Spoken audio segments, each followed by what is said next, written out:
रोहन एक 25 साल का युवा था जो एक मल्टीनेशनल कंपनी में काम करता था। वो अपने करियर में इतना व्यस्त था कि माँ से बात करने का समय नहीं निकाल पाता था। उसकी माँ सुमित्रा देवी एक साधारण गृहिणी थी जो हमेशा उसकी खुशियों के लिए दुआ करती थी। माँ हर दिन रोहन को फोन करती, लेकिन वह अक्सर बिजी होने का बहाना बना देता। माँ प्लीज, मैं बहुत बिजी हूँ, बाद में बात करता हूँ, यह कहकर वह फोन रख देता। माँ हमेशा उसकी आवाज सुनने के लिए तरसती रहती, लेकिन रोहन को एहसास नहीं था कि समय किसी के लिए नहीं रुकता। एक दिन अचानक रोहन के ऑफिस में एक कॉल आया। कॉल सुनकर उसके पैरों तले जमीन खिसक गई। माँ नहीं रही। वह घबराकर घर पहुंचा, लेकिन अब कुछ भी बदल नहीं सकता था।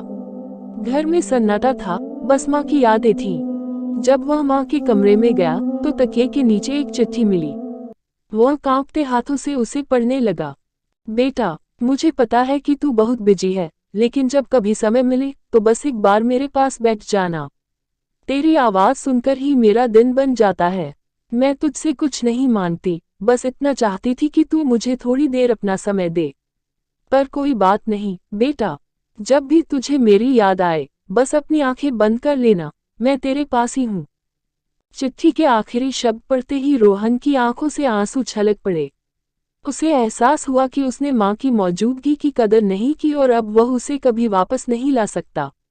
उस दिन के बाद रोहन ने ठान लिया कि वह अपने रिश्तों को समय देगा। उसने अपनी माँ की आखिरी इच्छा पूरी करने के लिए अनाथालय में बच्चों के साथ समय बिताना शुरू कर दिया। अब वह हर उस इंसान को समय देता जिसे उसकी जरूरत होती, क्योंकि उसे पता चल गया था कि प्यार और समय सबसे अनमोल चीजें होती हैं।